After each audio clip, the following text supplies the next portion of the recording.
2007. Wow. Not only was it a big year for Disney Channel, it was also one of the biggest years ever. For me, I was busy playing Super Mario Galaxy on the Wii, because video gaming was how my culture was going. Although, there was a lot more. The iPhone released by Apple, revolutionizing mobile technology. Then we had our first couple memes going all through the internet.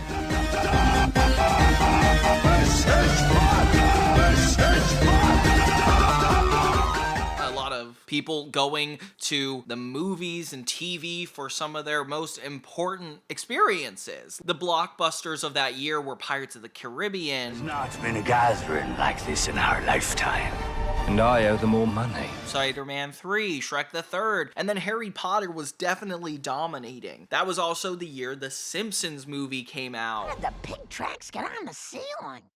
Spider Pig, does whatever a Spider Pig does. Oh, so we realized that TV shows can really do the feature film thing. Awesome. If we're talking music, we got Rihanna, Beyonce, Amy Winehouse, wow, Soulja Boy. Definitely an angsty year for everybody. The High School Musical soundtrack, of course, was one of the best-selling ones. I was super concerned for Britney Spears because that was the year that she actually was going through a lot, in and out of rehab, dealing with her father. Oof, what a crazy year for that. Blockbusters were still around, if that adds any cultural relevance. Oh, and Lindsay Lohan was arrested for cocaine possession and a DUI. Lindsay Lohan's been busted for DUI again. It's the second time since May, and this time cops say coke is involved. What a year for her. And now that we're starting to really talk about Disney, Miley Cyrus's Best of Both Worlds tour became a cultural hit because she actually did her first concert. That was a cool time for me, I'll tell you that much. But if we really want to see this year on a microscopic level, I think Disney Channel 2007 is the year we really gotta check out. Not only was it the Disney Channel games, but it was the year that High School Musical went insane. The year that Sweet Life and Hannah Montana completely supremed over Disney Channel, and some of the best shows started and ended within this year. Yep, let's get into the 2007 experience of Disney Channel. Hey everybody, it's me, Johnny 2000, focusing on 2000's TV, movies, music, and so much more. Today, we are going to really dive into the 2007 experience of Disney Channel, and we've done this for Cartoon Network, Nickelodeon, but I really wanted to put in the final piece of these puzzles to actually see what really went on that year. So, series premieres in 2007 were nothing short of iconic. First, we have a spin-off show that might seem like it's no big deal, but really, it's a huge deal. Cory in the House came out on January 12th. Come on, Candy. You got to have faith in me, baby. The show about Cory Baxter moving from San Francisco to Washington, D.C. after Victor, his dad, gets a job at the White House. It's our new home, son. We're living in the White House. I know. Super relatable premise. We've all been through exactly that. Oh, I remember when my little sister Sophie was running around Washington, D.C. America's Angel. That's what they call me. It's Cory and a new friend, Newt Livingston. Remember, you both put your pants on one leg at a time. One at a time? I knew there was a trick to it. Who is the son of the Chief of Justice and a girl named Mina Perum, daughter of a Bahavian ambassador who has a strict father, and yeah, that's kind of where the hijinks get into. I earned this one for yak herding. This one for yak milking. This one for yak shaving. Most notably, Jason Dolly became a main character on Good Luck Charlie, so it is fun to think that he was like a main character on this show first. And I can't believe they got this political on Disney Channel. Can you imagine if a show like this came out today? Oh my god, what would the reaction be, guys? Bahavian superstar Ichabod, master of the nose flute. Since That's So Raven was ready to be completed, obviously they wanted a spin-off. At first they were considering Raven going off to college, but she ended up declining the spin-off, and so Disney decided to give it to Kyle Massey, the one playing Corey. It's obviously funny in retrospect because she took on Raven's Home, the spin-off of this show, technically in 2017. And that was actually super successful. I can't believe how good Disney is at turning around a reboot. It was originally set to premiere in 2006, but it was delayed to 2007 because it was the 4th anniversary of That's So Raven, which is kind of crazy. And it directly followed the movie Jump In. The pilot episode's called The New Kid in Town, and it's when Corey first gets to the house. Oh, and of course, Corey singing the theme song. This is one of my favorite theme songs across all Disney shows for some reason. And apparently they did an alternate song called Rollin' to DC, and it's also sung by the same people of this first one. Oh, and it was inevitably used as a music video for the series. Okay. Same people who promoted That's So Raven, and was also filmed at Hollywood Center Studios. It copied the thing that Hannah Montana did, where they started each episode title based off of a popular song.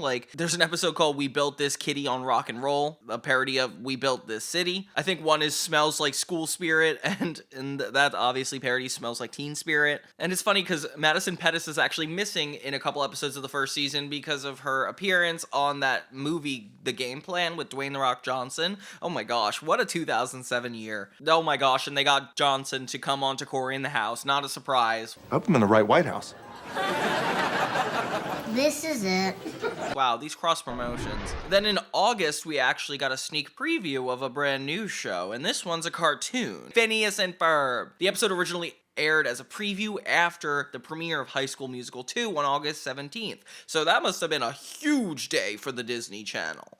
So stay tuned for more Ferbalicious fun with Phineas and Ferb. Instead of showing Roller Coaster as the first episode, which is technically what it was, they chose to air Flop Stars and aired it in a worldwide premiere because they probably wanted to capitalize on the whole musical number in it, which makes so much sense. Clearly they used it over and over again. The fact that Ashley Tisdale was singing it too must have been a help. And the story of how long this took is crazy. The creator, Dan Povenmire, persisted to try to pitch the series to Nickelodeon, where it was actually considered by a lot of executives, giving his experience with the network, but was rejected because it was super overcomplicated. So it was 16 years of trying before he landed a pitch with Disney. And then the network didn't even immediately accept the show. They just told him they would keep it in the back pocket. But Disney surprised him and eventually accepted the project. And they gave him a pilot. Let's see if we could do this concept in 11 minutes, and then let's see if we could do it for 26 episodes, which is really awesome. I think they were just hesitant because he worked on Family Guy a lot before, and obviously that would concern Disney because at the time they didn't own Family Guy, which by the way now they do.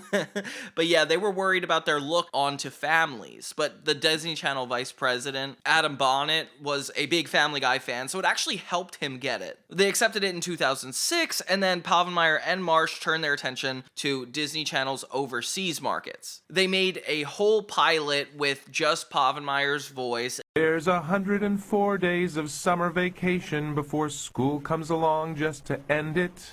So the annual problem for our generation is finding a good way to spend it. Maybe. And then brought it overseas to get it animated. And that's when they fully sold this show. With the famous catch song Gitchy Gitchy Goo, of course, and Perry's secret agent theme song. First pitched to Disney, and of course that went on and on past this episode. God, it wasn't even until 2008 that Phineas and Ferb really picked up traction by releasing a lot of new episodes.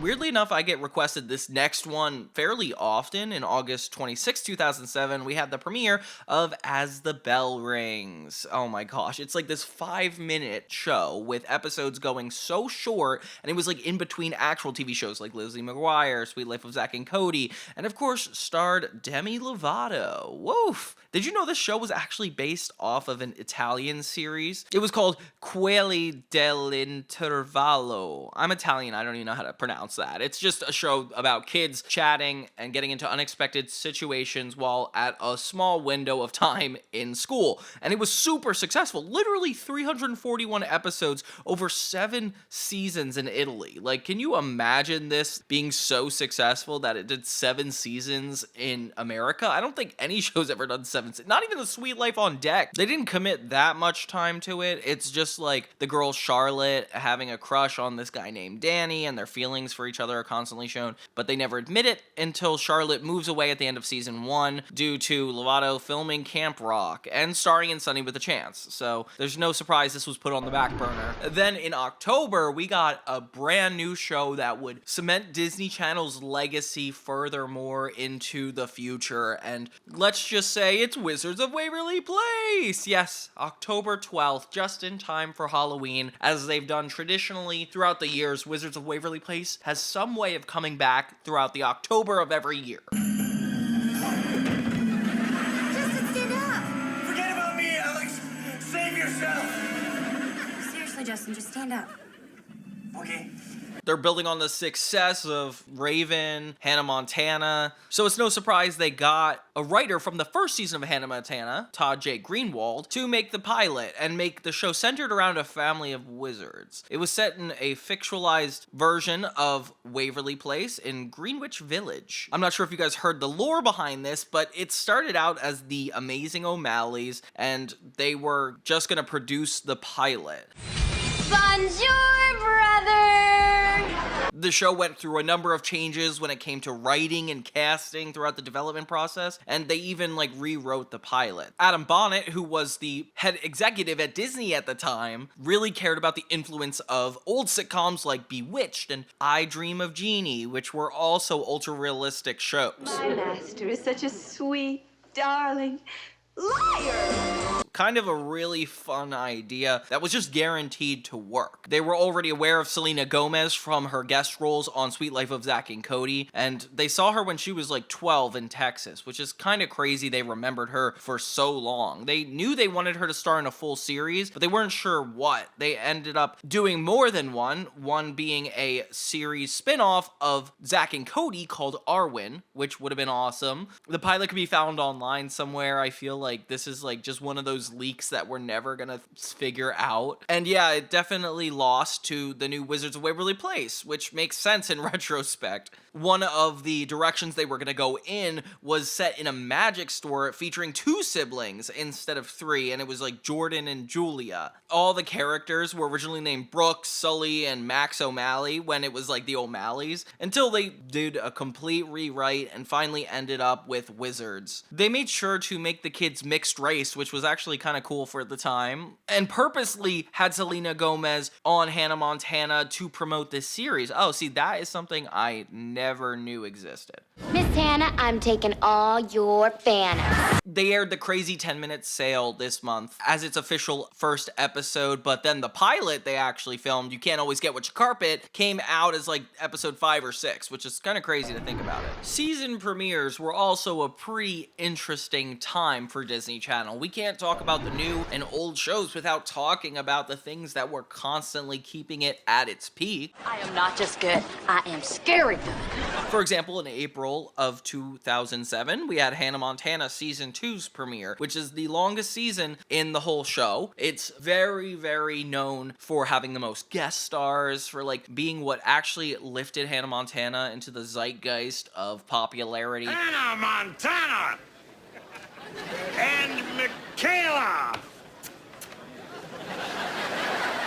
Right before the movie and season 3 would come out, which, by the way, are my favorites, but we're not going to get into that right now. I covered this entire show through seasons 1 to 4 on my channel, so if you haven't seen those, guys, please take a look at them. I am in love with this show. And there were a lot of significant changes from Hannah Montana going from season 1 to season 2. For one, the first season was 26 episodes, the next was 30. And it spread out throughout the whole year. Jackson's friend Cooper from season 1 was no longer anymore in the show, which is kind of a sad realization. They brought in the character Thor, which was Jackson's best friend throughout the whole season. And I don't know if you remember, but that actually was only that season. Thor didn't even come back after that year. So the second season was very specific. Adding Rico to the high school issue was really crazy because obviously he's significantly younger. So going into Miley's class was a huge addition to the comedy value. Hiya, Toots. Got my messages? My favorite episode is the opening episode of that season where Rico blackmails Miley for bringing her teddy bear to school. But we think it's because she's Hannah Montana and he knows. Like, that would have been a cool idea. But yeah, that was just such a fun season to get a part of. The episode introduces a lot of new sets too. Like, Miley's room was never introduced until this season. They premiered the season with 5 new episodes, calling the marathon a Hannah Montana freshman high five, which was really cute. I'm not sure if you guys remember. It was like tuned in by 3.5 million viewers and aired the first 5 episodes like from the show fully, really throwing us into the second season quick. They also made the significant change of having the title sequence say Disney's Hannah Montana instead of just Hannah Montana, which kind of crazy. Disney was like jumping in on this cash grab at the time. June of this year was also the continuation of the Disney Channel games. It's that time. Time for heroes to emerge, for champions to rise to the occasion, for the true stars to shine bright. It's time for the Disney Channel games. The 2007 edition was the second year to have these games run, and it was very interesting. It was hosted at the Disney's Wide World of Sports Complex at Walt Disney in Lake Buena Vista, Florida. Kind of crazy. They shipped all these actors out to be involved in different colored teams, having a friendly, sportsman-like game against each other. You see, like, that's all just from that. Rock, paper, scissors. I don't lift weights. The one time we had like an official crossover between, I don't know, That's So Raven, Sweet Life, Hannah Montana. Like, it was the first time these guys were all in the same room for a reason other than being scripted. It was cute because it all played for charity. The Boys and Girls Club, UNICEF, Make-A-Wish Foundation. So it was all like this positive reason to play games. Disney promoted these as environmentally friendly also, and the expenses were all to put into a renewable energy fund. This year they added a 4th team, and it was the Yellow Team, which expanded 2 of the teams to 9 per team, so they could actually have a lot more people. They kept some of the people from the first year and added people from Disney movies and series, like Mariana Walsh and Jason Dolly from Cory in the House, which aired that year. Of course, Brenda Song became a captain. Red team, we're like fire. All you guys should just retire. And Dylan Sprouse, Kyle Massey, even Corbin Blue took over the teams. Phil Lewis and Brian Stepanek, which is Mr. Mosby and Arwen respectively, returned as hosts, while Cory in the House's Madison Pettis served as a guest judge for one of the episodes, which is kind of crazy. Missed episodes could be seen on Disney XD. The winning team was the Green, and they donated $25,000 to the Boys and Girls Club of America, and the other 3 teams were awarded $25,000 too. So I guess just everybody donated their money to charity, whatever. The extra points earned by fans were canceled in the next game since it drastically changed the results, so clearly they had to make something different happen. Another season that was introduced was the 3rd season of The Sweet Life of Zack and Cody, another show that I covered on this channel pretty recently. And this season was really unique because it had them going to high school. The season starts off with Zack and Cody. Cody gets a job for the summer and Zack goes to summer school. It's an interesting time to start the season. And then they start getting into their graduation and how they go about that. They moved to Ashley Tisdale to be a part of the B-plot a lot more often, giving her like a summer camp counseling job, which pretty much was an excuse to let her film another show. London had a relationship with Lance the lifeguard, which was also new for this show. And all the old characters that were playing extras like Monique Goldman, Allison Stone, or Vanessa Hudgens, like all the side characters that showed up in Sweet Life would just be completely gone at this point. Kind of sad, but they added Nia, Mr. Mosby's niece, and Millicent,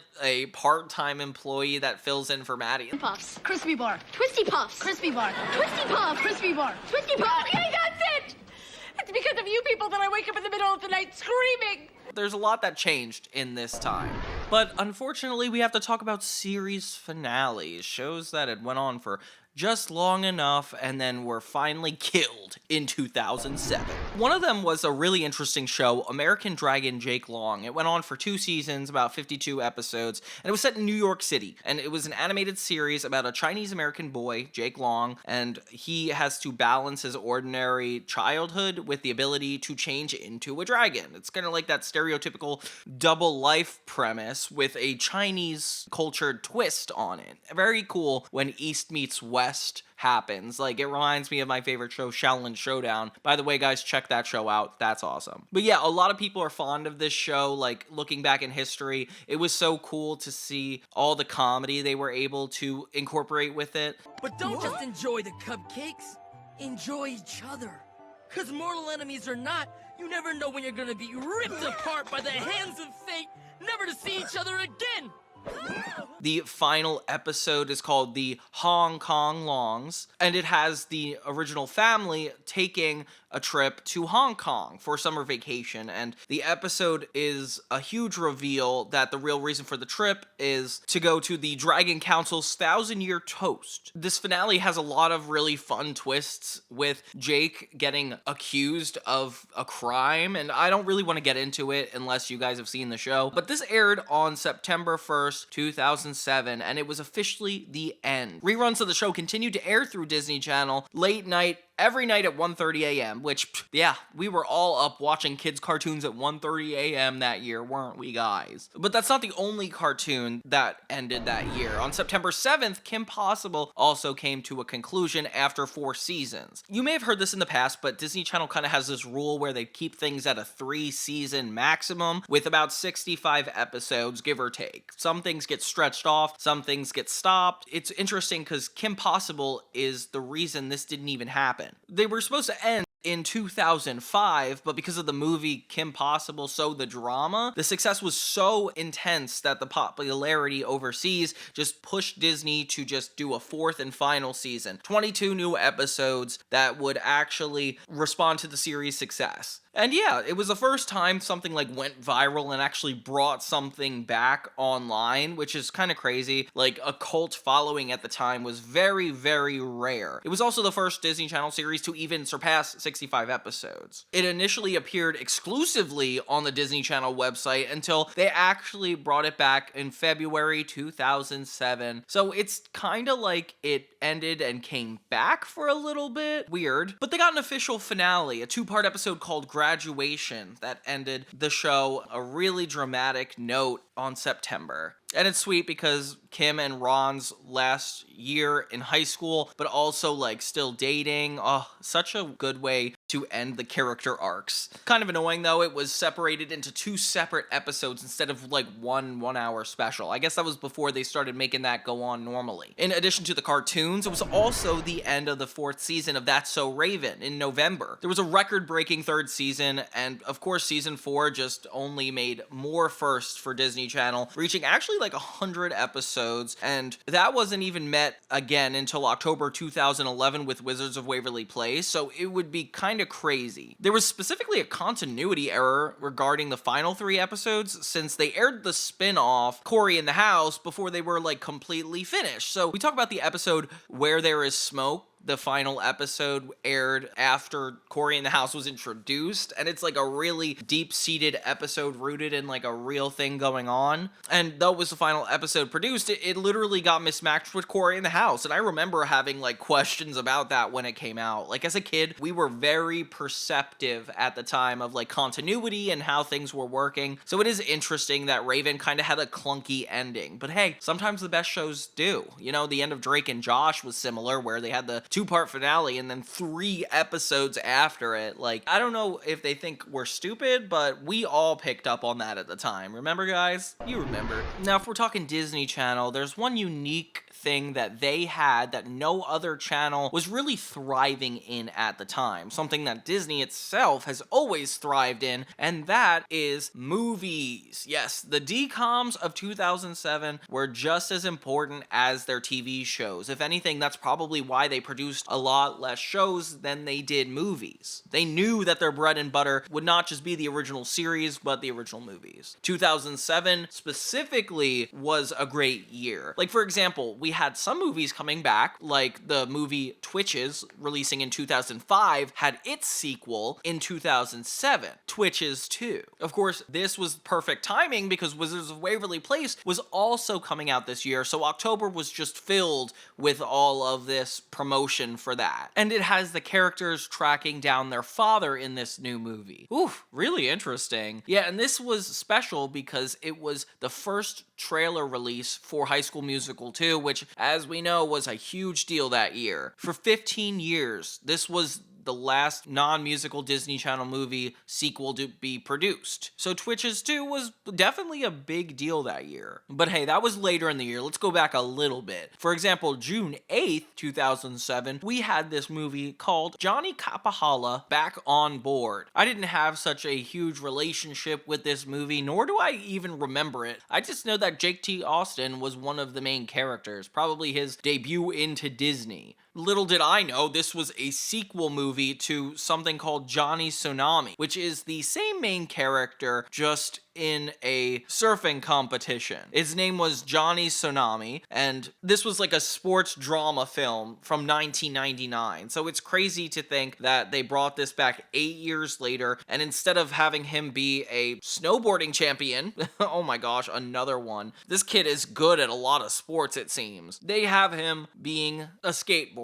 Okay, so it's a skateboard movie. It's essentially Zeke and Luther shortened, if you guys like that show. It's kind of one of those like reboot revivals, because technically the Johnny Tsunami movie, but it's not the same character. It's weird. It's weird the way it like kind of worked out. But yeah, this is a Disney Channel original movie from 2007. Not much more to say. Ugh, what is it with all these sports comedy dramas from Disney Channel? Like, I get it. It worked. We can't forget about one of the first ones that came out that year, starring Corbin Blue and Keke Palmer, Jump In. Oh my gosh, True Jackson and the guy from High School Musical? Kind of crazy that guy was in 2 movies that year, technically. And this one revolves around a young boxer named Izzy Daniels, who trains to follow his father's footsteps by winning the Golden Globe. And then, of course, Keke Palmer asks him to substitute teach for a tournament, and he discovers a new love for the sport. And then he gets to be a substitute for the Double Dutch tournament and learns that he actually has a good feeling for that sport. Filming took place in June and July of the year before that, in 2006, and came out in 2007. It was a big movie. I know a lot of friends that really cared for this movie. I don't really know what it's about. It was apparently supposed to have Raven Simone, but she was super busy at the time. Actress and singer China Anne McClain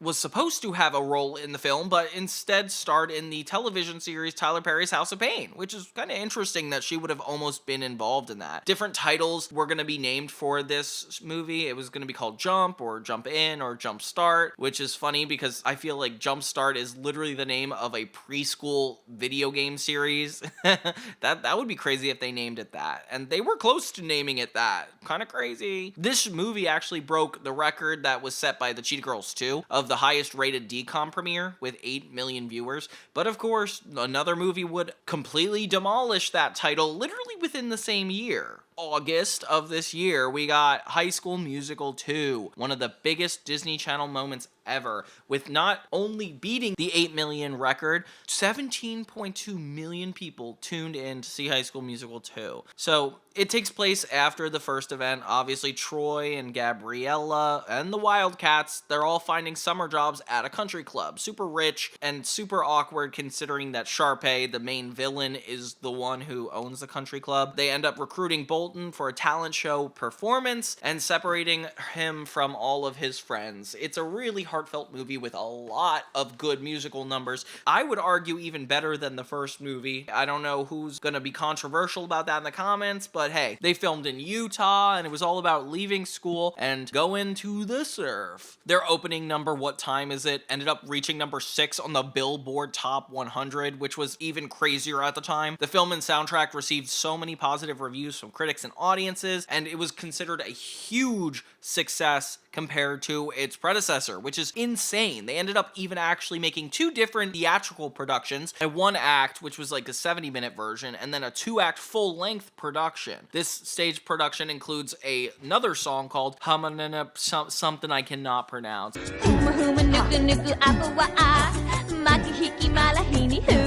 And it was left out of the original movie, but actually included in the DVD. With MTI, the people who license Disney shows to high schools and productions to perform, began licensing the rights in 2008, which is kind of crazy. They had 7 schools actually test the shows for a new full-length adaptation, which is actually really cool that they did that. But due to complications with multiple drafts of both the script and score, all but 2 schools were forced to drop out of that pilot program. Wow, what a crazy experience for them. Yeah, so the first school to actually produce this was Woodlands High School. Huh, crazy. Now it's gonna sound weird, but we have to talk about marathons. Marathons are cultural events for me. There are times where we actually sat down, needed to sit in front of the TV in order to see these new premieres. It was a really unique thing to cable television that we're never gonna get again because we're forced to have freedom to choose whatever we want to watch. Ugh, I hate that freedom. Disney Channel took their marathons super seriously, with most of their new premieres actually coming at the end of these marathons, and they were really unique the way they set up some of these, so I kind of want to go through them and kind of see if you guys can spark a memory or remember where these got premiered. And we're going to go in order. So we got January in 2007, we had the That's So Raven, He's So Corey marathon. Now we can get this party started! Where they actually put new episodes of both of these shows, using That's So Raven episodes that featured Corey, and then an all-new episode. The marathon also included the first episode of Corey in the House. One of the most significant event marathons you'll probably remember is the weekend that Disney gave the same exact plot to 3 different shows. Hannah Montana, Corey in the House, and Sweet Life of Zack and Cody, all at the prime of their television experience. Each had a character making a wish on a shooting star that dramatically altered their lives throughout the entire episode, and oh gosh, what a time that was. I loved it when networks did these like coinciding events that actually puts a dramatic through line. It's very rare that they do it super well. I know Cartoon Network did a really good job in their 2007, but we'll get into that later. Sweet Life had their Super Twins episode where the kids got superpowers. Wish I had superpowers! Hannah Montana wished she was just Hannah Montana all the time. And Corey in the House, I don't remember off the top of my head. But the point is, Wish Gonna Miss Weekend,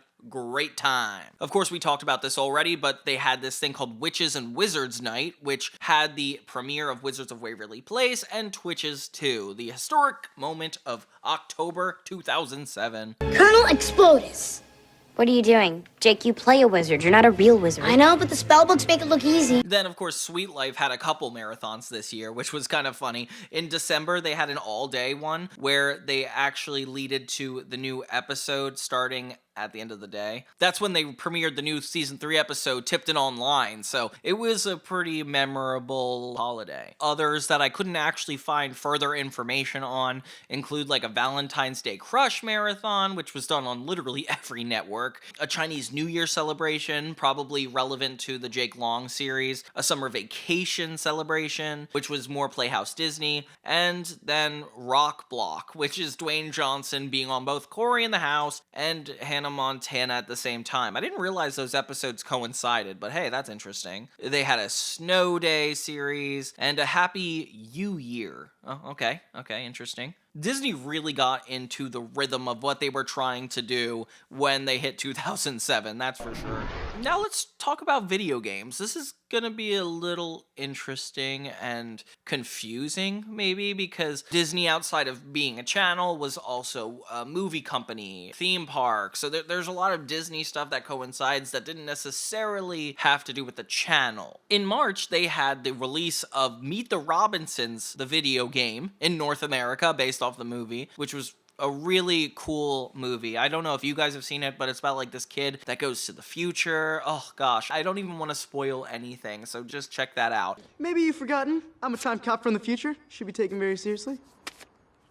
That's no badge. This is a coupon for a tanning salon. They had a video game release that year, which was really cool. In March, they ended up having a Kingdom Hearts game called Chain of Memories. Kingdom Hearts is a series taking all the classic Disney Channel cartoons and bringing in Sora, this anime character, and having them coincide like this really dramatic RPG plot. Very cool for video game fanatics to this day. I can't believe they earned the respect of so many gamers. In April, they had Herbie's Rescue Rally in North America, a DS game based off the movie Herbie Fully Loaded. I heard it got a lot of really good reviews. It was developed by Climax Handheld Games and published onto the DS. But yeah, this is not my type of game, so I was not playing it. They had 2 Ratatouille games. They had the official video game, which came out for the Wii, because of course the Wii was the thing at the time, and then one called Ratatouille Remy's New Recipes, all based off Ratatouille. How many video games could you possibly source out of this franchise? Then of course we got High School Musical Sing It, which was coinciding with the second movie, and it actually had songs featured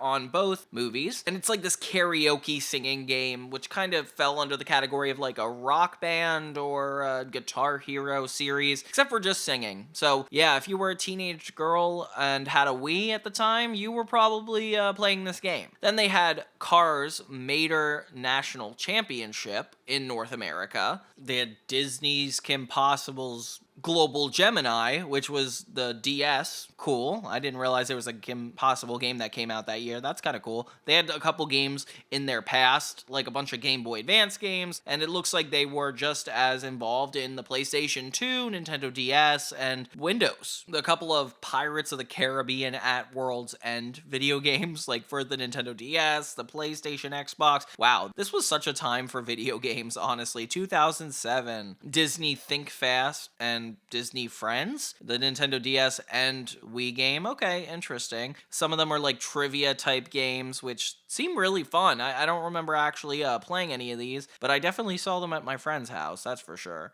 Oh my gosh, and they had High School Musical Makin' the Cut, which was for DS, kind of the pair along with the Sing It game. They had 2 Disney Princess games for the DS, Enchanted Journey and Magical Jewels. Then they had the Cheetah Girls Pop Star Sensations game.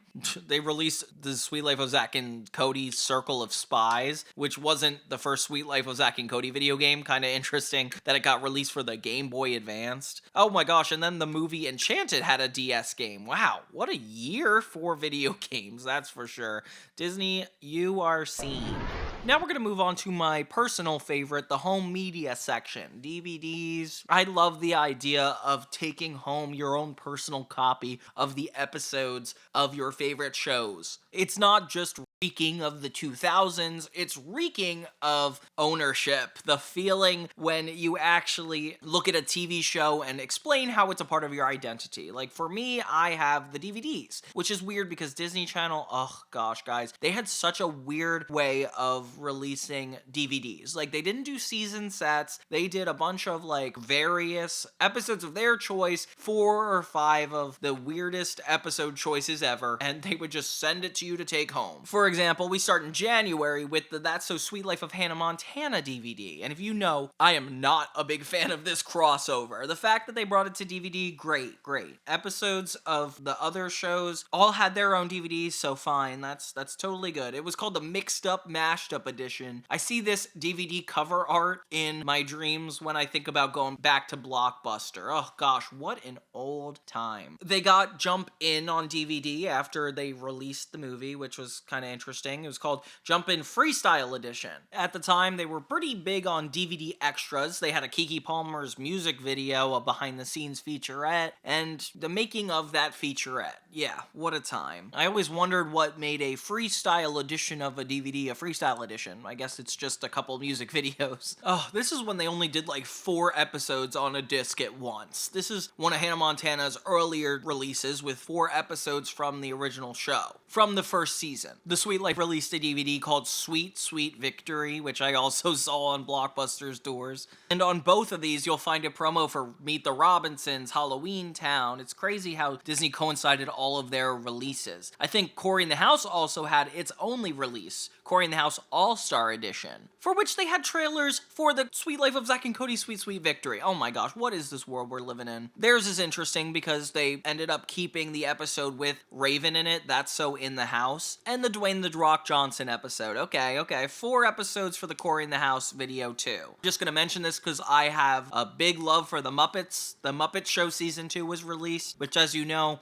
the Muppet Show only has 3 seasons released out of the 5, and that has their own DVD.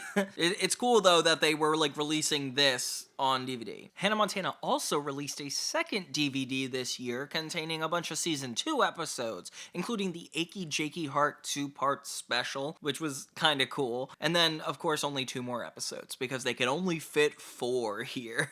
Still funny that like they felt the need to put this into a new season DVD release. They come with a couple music videos like Billy Ray's Ready, Set, Don't Go, and a featurette called The Backstage Pass Secrets of Hannah Montana, which is kinda cool. Of course, they had the Wish Gonna Miss DVD release, so more releases from Hannah Montana and Sweet Life containing each of those new episodes. Then they brought their old show DuckTales back for a Volume 3 DVD release. So yeah, the DVD releases that year, not super impressive. I definitely think they could have upped their DVD game, but you know what? I guess they didn't see it as that lucrative of a business at the time. Oof, 2007. Yeah, that definitely was a cultural movement between the DVDs, the video games, season premieres, and the things that left Disney Channel for good. Literally such a revolutionary experience. But what was your favorite show that came out in 2007? What was your favorite movie? Do you remember any of these hidden gems? I know I definitely had a new awakening when I revisited these. I don't remember ever watching Twitches 2, but I do remember Wizards of Waverly Place coming back, and the disappointment of the DVDs. Of course, Kim Possible was never really my vibe, but now that I'm older and have a new appreciation, I'll watch that show all day long. What other years do you guys want to see me cover when it comes to Disney Channel? Do you like 2006, 2010? Please comment below if there's anything more I could jump into. I'm super excited to. These time capsule videos are so much fun, and I really appreciate your guys' ongoing support for keeping them alive. If you want to help support even further, I did the Nickelodeon 2006 one recently. I did Cartoon Network 2007, and yeah, I would just love any more suggestions you guys have. And until next time, keep watching Johnny 2000 videos. Let's go through the 2000s together, and thank you guys all with my heart. Until next time, everybody, this is Johnny 2000 signing off.